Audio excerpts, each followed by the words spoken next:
الحمدللہ سورۃ نور کا ہم نے مختصر سا بیک گراؤنڈ دیکھا تاکہ جب ہم یہ احکامات اس میں پڑھیں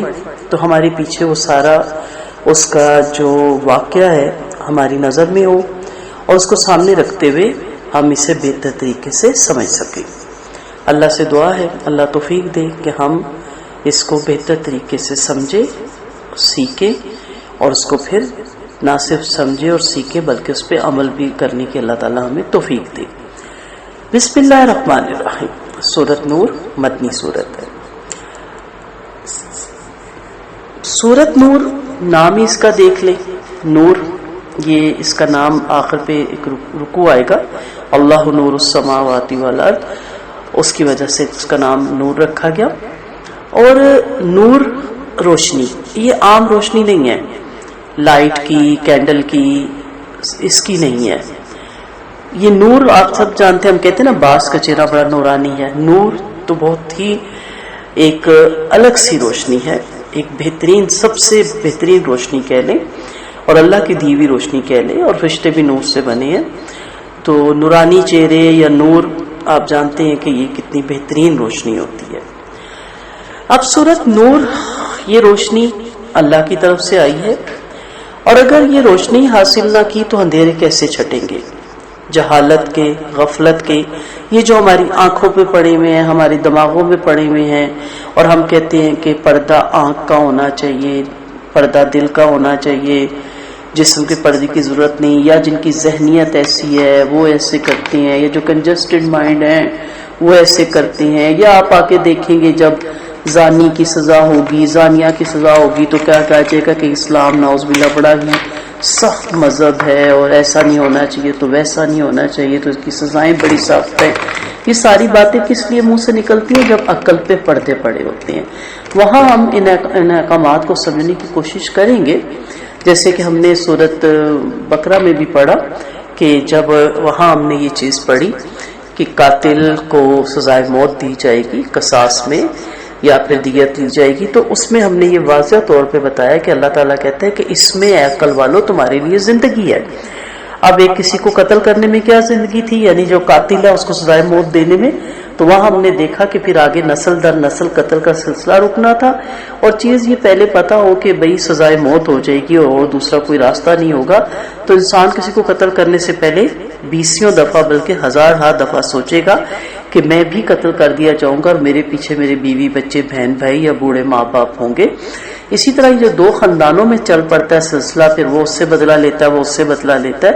تو یہ سلسلہ بھی رک جاتا ہے۔ جب آپ قاتل کو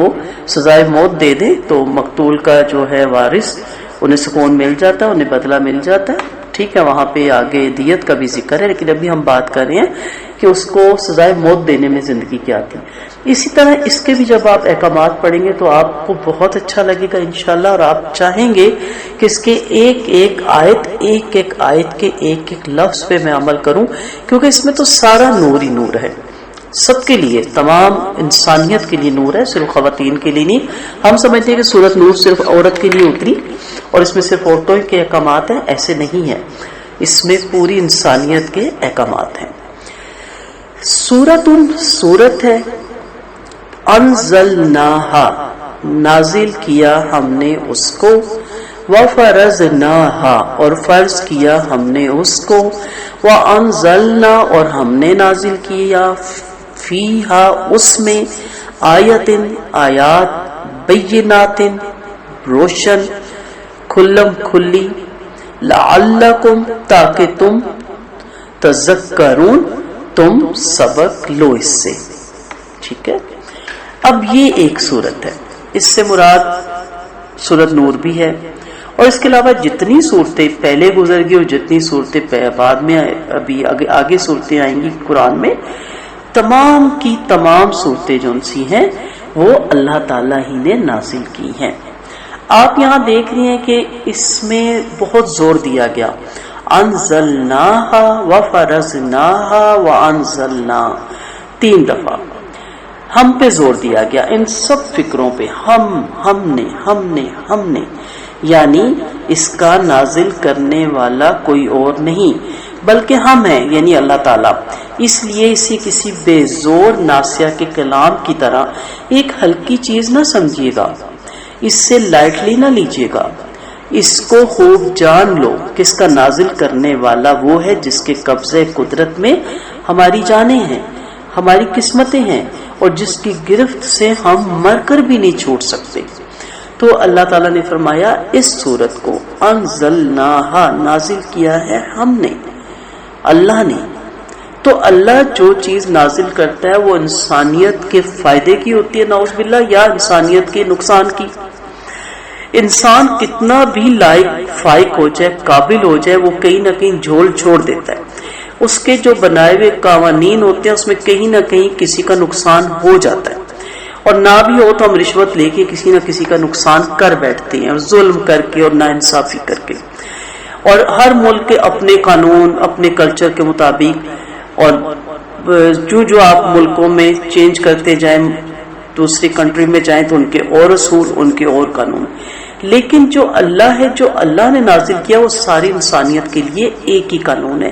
ایک ہی اصول ہے، اور وہ سراسر بھلائی والا ہے، وہ سراسر ہدایت والا ہے، اور اس میں انسانیت کے لیے سکون ہے، انسانیت کے لیے اس کے اندر بہت زیادہ سبق ہے، اور انسانیت کا اس کے اندر بہت زیادہ فائدہ ہے۔ اور پھر کہا کہ فَفَرَضْنَاهَا، یعنی اس کو فرض بھی کیا۔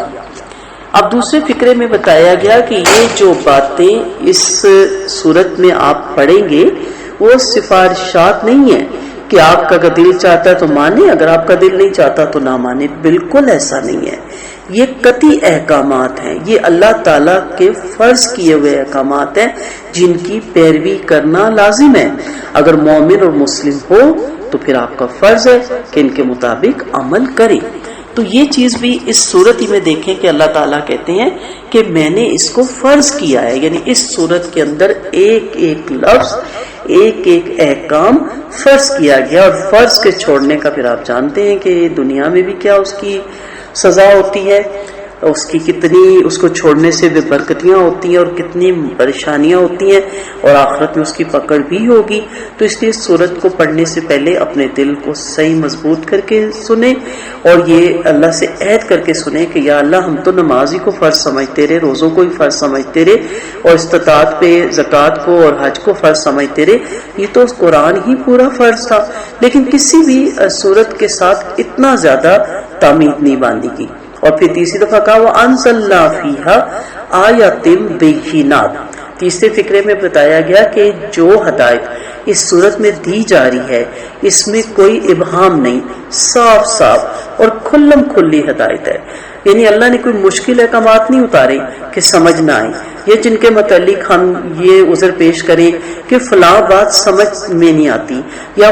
فلاں بات پہ ہم سے عمل نہیں ہو سکے گا، یا فلاں چیز انسان کے لیے بڑی مشکل ہے، ایسا کچھ بھی نہیں ہے، کیونکہ انسان بنا کے اللہ تعالیٰ نے، پھر اس کی فطرت بنا کے پھر اللہ تعالیٰ نے قانون اتارے۔ ایسا نہیں ہے کہ انسان کو کمزور بنایا اور قانون کچھ ایسے بنا دیے جائیں جو فرشتے بھی نہ اس پہ چل سکے، تو ایسا نہیں ہے۔ اس لیے خاص طور پہ یہ کہا گیا کہ کھلم کھلا، واضح، روشن، جس میں کوئی ابہام نہیں ہے۔ یہ سب کچھ کس لیے ہے؟ تاکہ آپ اس سے سبق لیں، تذکرون، آپ اس کو سمجھیں۔ سورت نور جب پڑھیں گے تو انشاءاللہ آپ کی آنکھیں بھی نور سے بھر جائیں گی، آپ کا دل بھی نور سے بھر جائے گا۔ اس میں خاص طور پر خواتین کے لیے بھی روشنی ہے، لیکن مردوں کے لیے بھی بہت زیادہ ہدایت ہے۔ نبی کریم صلی اللہ علیہ وسلم کا فرمان ہے اپنی عورتوں کو سورت نور پڑھاؤ، اور ایک روایت کے مفہوم کے مطابق یاد بھی کروائیں۔ یہ سورت جس کو اللہ تعالیٰ نے نازل کیا ہے، غور کریں، پورا قرآن اللہ نے نازل کیا، لیکن اس سورت پہ خاص طور پہ کہا جا رہا ہے، اور تاکید کے طور پہ یہ کہا جا رہا ہے، یہ احساس دلانے کے لیے کہا جا رہا ہے کہ جو کچھ آپ سنیں گے اس پہ عمل کریں گے، اور اللہ نے ہمارے پاس جو اسے بھیجا ہے اس کو ہم قبول بھی کریں گے۔ پھر اس سے بڑھ کر یہ کہ ہم اس کو پڑھنے کے بعد جو کوئی بھی حکم سنیں گے وہ ہمارے پہ گرا نہیں گزرے گا، اور اسے سنی انسنی نہیں کرنی، اس کو توجہ سے پڑھنا ہے۔